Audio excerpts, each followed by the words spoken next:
Thank you all. Thank you for asking me to come and share at this wonderful meeting. My name is Marsha.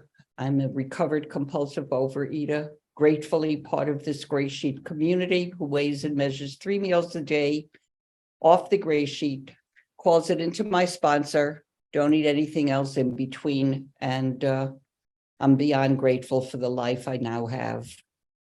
I don't know many of you, so it's nice to be at a meeting where I don't know many of you. Just before I start my qualification, I want to say it's incredible that we all come to a meeting, people on day one and someone with 42 years, and we each get something out of the meeting, and we each can contribute something to the meeting. It is a remarkable program. Thank you for letting me be part of it. My history.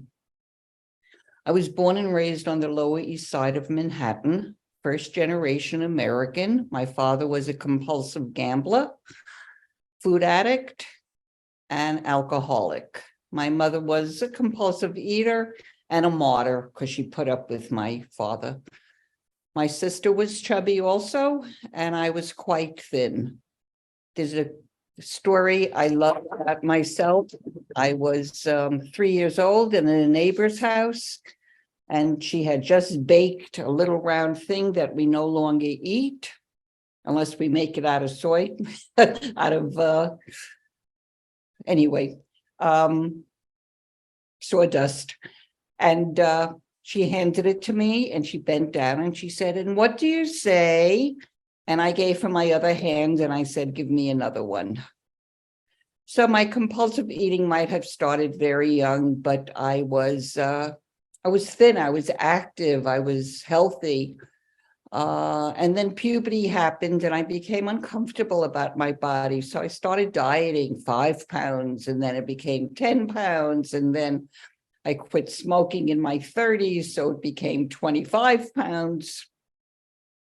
And then through my 40s and early 50s, I maintained, this 25 pounds going up and down and going to different diet places and trying my best to lose the weight. But I wasn't that uncomfortable in my body. It was only until my mother had a very severe stroke and then my husband passed away within a 6-year, 5-year period that I put on at least 50 or 60 pounds. And during that time, I took fen-phen, I had hypnosis, I had acupuncture, diet pills up the kazoo, different workshops. You get the message. It was, oh, yeah. And it wasn't about I thought I control my food. I thought if I controlled my food, I can control my life.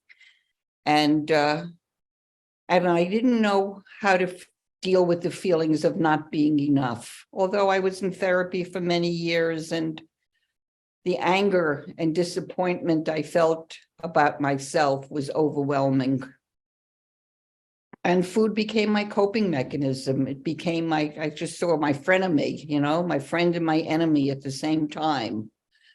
And so I used food to cope. And I was lonely. I was sad. But I had my food. I can remember in my 20s coming home from work and putting my pajamas on, eating all weekend, and then getting showered and dressed to go to work on Monday. And after many years, I started to go to Al-Anon. I guess I was in my 30s for Al-Anon also. And it helped with my feelings of not being enough and family situations, but it didn't do anything about the food. And at this point, I was in my husband had died. I was in Al-Anon for quite a while. So this is 2014 already. So I just fast forward. All the rest of it is repetitive, quite honestly.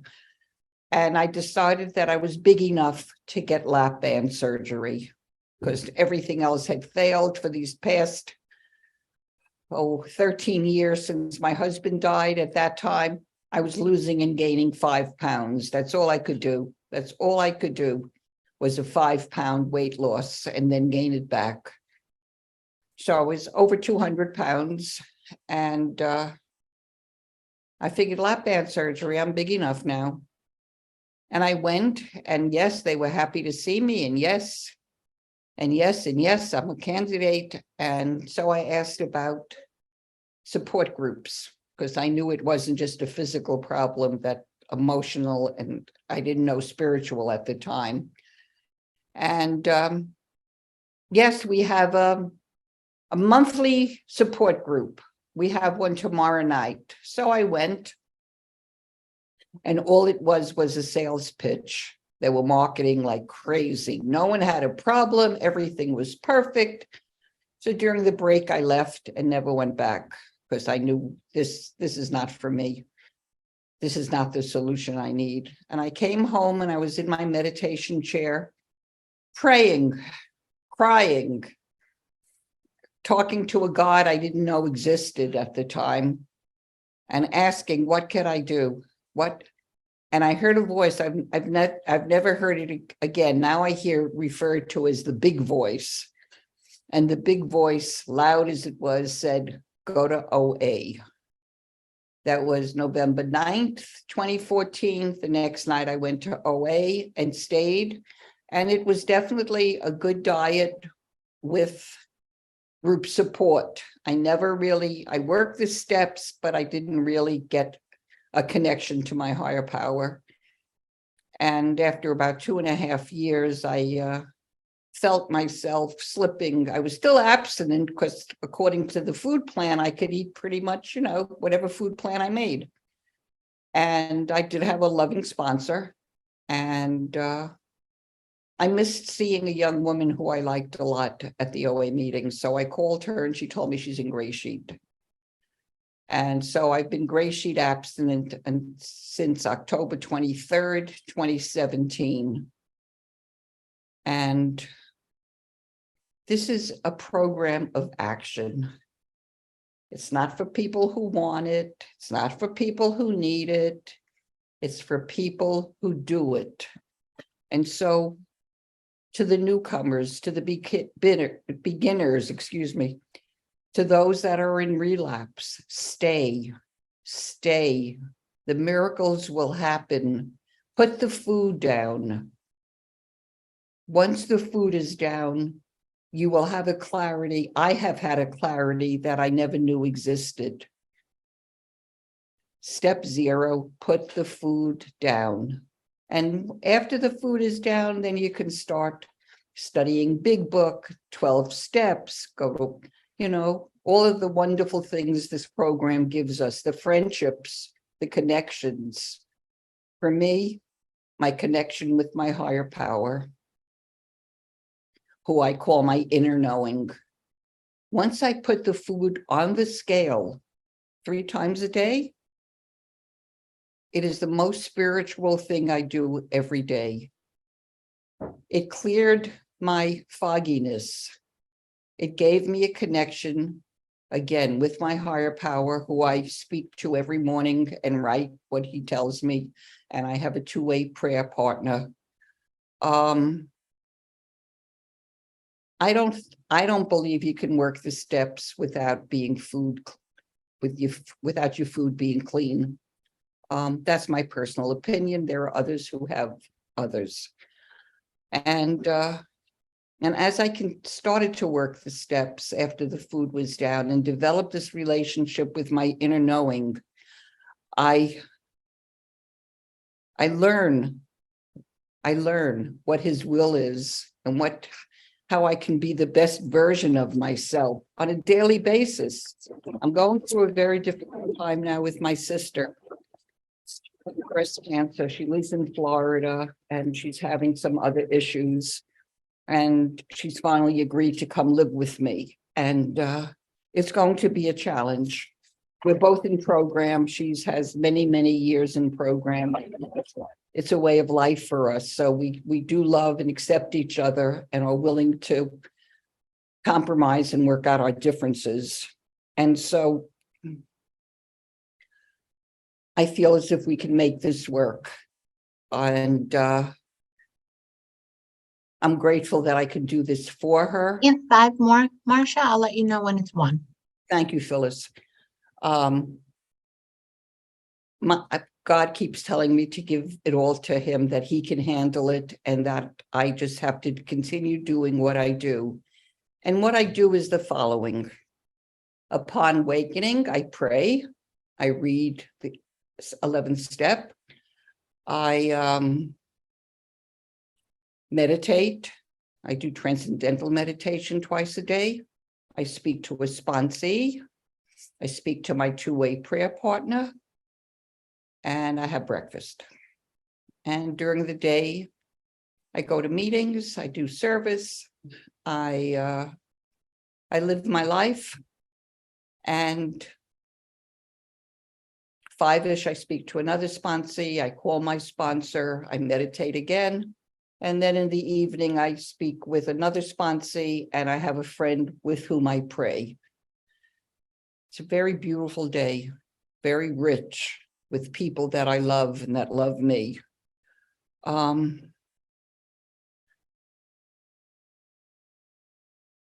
have 2 3-legged stools in my dining area that I bought when I moved here 3 years ago to remind me of the physical, spiritual, and emotional aspects of this program, and that I continue to work all of them. And as long as I am spiritually fit, I can manage the day and do the best I can. What I have learned, one of the most important things I've learned is that an expectation is a premeditated resentment. So I try to keep my expectations very low. And recently, while I was talking to God, he said that my resentments have softened. And that's not a word I would use to describe me or my resentments. So I know it wasn't from me. And so my resentments have softened. My surrender is greater. My willingness is greater. And my acceptance of others and of myself has become so much easier for me to live with myself and to be with others. I want you to all know how grateful I am to this program. I've learned to love and like myself and others that I had difficult relationships with. I now accept them, and in a way that I never thought I could. I live a very quiet life right now. I live alone. My husband died 22 years ago, and I've been living alone ever since. And I'm grateful. I'm grateful for all of you. I can't wait to hear what all of you have to say. I thank you, and I don't eat no matter what. I'll pass.